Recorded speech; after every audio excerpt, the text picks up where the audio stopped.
Hello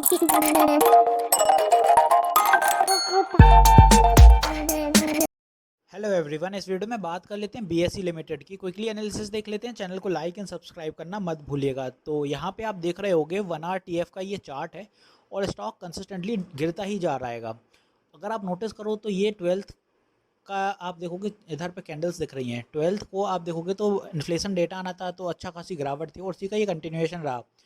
continuation के साथ साथ अगर आप नोटिस करो तो ऊपर से भी एक ट्रेंड लाइन आ रही है। तो ये जो ट्रेंड लाइन आ रही है, इसके बाद आगे नहीं निकल पा रहा है स्टॉक। आप देखोगे 5-6 बार इसी ट्रेंड लाइन से हिट्स करके स्टॉक नीचे आया और नीचे वाली ट्रेंड लाइन पे भी आप देखोगे यहाँ सपोर्ट था, यहाँ भी सपोर्ट लिया और यहाँ भी। तो अब स्टॉक में एक पैटर्न बन रहा है और अगर इस पैटर्न का ब्रेकआउट होता है तो ब्रेकआउट लेवल स्टॉक का होना चाहिए ये 1300 का। आप मान के चल सकते हैं ब्रेकआउट लेवल, बिकॉज वो एक साइकोलॉजिकल लेवल भी है। तो ये लेवल अगर क्रॉस करता है स्टॉक 1300 का, तो फिर कहीं ना कहीं आप देखोगे स्टॉक सही निकलना चाहिए और अच्छी खासी बढ़त पे देखने को मिलेगा। फिलहाल की बात करें तो 1 आवर टीएफ पे आप देखोगे ये मोमेंटम कहीं ना कहीं बायर्स का एरिया बनता हुआ दिखाया आज। और इस लेवल के नीचे स्टॉक गया नहीं है। इस लेवल पे जैसे ही आता था स्टॉक को एक बाइंग मोमेंटम दिखता था और स्टॉक यहाँ से ऊपर की कैंडल्स बनाता था। ये कुछ कैंडल्स बन जाती थी स्टॉक की ऊपर की तरफ और यहीं से आप देखोगे एक और ब्रेकआउट भी देखने को मिलेगा आपको कल या बाय मंडे तक। तो ऐसे आपका बीएसई चलने वाला है, बिकॉज फॉर्मेशन स्टॉक ने एक पैटर्न की ले ली है। जहाँ से आप देखोगे यहाँ बुलिश मोमेंटम चल रहा था, फिर यहाँ से स्टॉक की लय बिगड़ी, एक बियरिश मोमेंटम आया, फिर कंसोलिडेशन करा, नीचे आके स्टॉक ने अब एक फॉर्मेशन बना ली है पैटर्न की।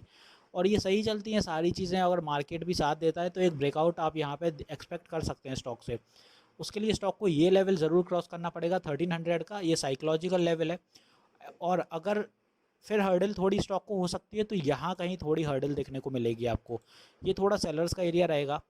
तो यहाँ पे अगर आप मान के चलें तो यहाँ एक छोटा सा मे बी पुल बैक होगा, नहीं होगा तो यहाँ से रिटेस्ट करेगा स्टॉक। ऐसे चल सकता है स्टॉक और इसके बाद अच्छा निकलेगा स्टॉक और आपको फिर जो गति से स्टॉक ऊपर बढ़ रहा था वैसा ही मोमेंटम स्टॉक फिर से कैप्चर करेगा और अच्छा खासा बुलिश मोमेंटम दिखाएगा। तो होपफुली मैंने सारी चीज़ें क्लियर कर दी हैं बीएसई में कि कैसे रहने वाला है। बट जस्ट इन केस अगर यहाँ पे आप जिस ब्रेकआउट की मैं बात कर रहा हूँ, अगर वो फेल हो जाता है अकॉर्डिंग टू मी, तो सारी चीज़ें सही चलनी चाहिए। बट अगर वो फेल होता है तो फिर आप देखोगे तो स्टॉक आपको कुछ इस लेवल पे गिरते हुए दिखेगा। यहाँ कुछ लेवल आपको देखना पड़ेगा कि स्टॉक यहाँ तक आ सकता है इजीली, बट उसके लिए ये पूरा लेवल स्टॉक को ट्रेवल करना पड़ेगा। ये ब्रेक होगा तब स्टॉक यहाँ तक आपको लेवल दिखाएगा। ये ब्रेक नहीं होता है, नो डाउट स्टॉक इस जो आप देख रहे हो ट्रेंड लाइन से बाहर आ जाए। बट अगर ये लेवल ब्रेक होता है रेक्टेंगल का तब नीचे जाएगा, नहीं होता है ब्रेक तो इसी के ऊपर फिर स्टॉक एक अपनी गति ऊपर बढ़ाएगा। बिकॉज ये नीचे इसलिए आएगा बिकॉज ये ट्रैप भी होता है। बिकॉज जो बड़े ऑपरेटर्स रहते हैं वो एक आप देखोगे सेलिंग प्रेशर क्रिएट करेंगे एज इन, तो लोगों के स्टॉप लॉसेस हिट ज़्यादा होंगे तो वो एग्जिट करना शुरू करेंगे और सडन यहीं से ही बाइंग आएगी ऊपर के लिए। तो जितने भी लोग यहाँ पे स्टॉप लॉस रहेगा वो सारे हिट हो जाएंगे, तो उनकी स्टॉप लॉस हंटिंग अच्छी खासी होने वाली हो। तो ये सिनेरियो ऐसे बनते हैं मार्केट्स में, बस आपको सतर्क करना पड़ेगा और ट्रेलिंग स्टॉप लॉस ज़रूर लगा के रखिए। बिकॉज जिस हिसाब से मार्केट चल रहा है 1-2 दिन से, तो कहीं ना कहीं लोगों के रिटर्न्स काफ़ी ज़्यादा निकलते हुए जा रहे हैं जितने उनको हाथ में नहीं आ रहे हैं।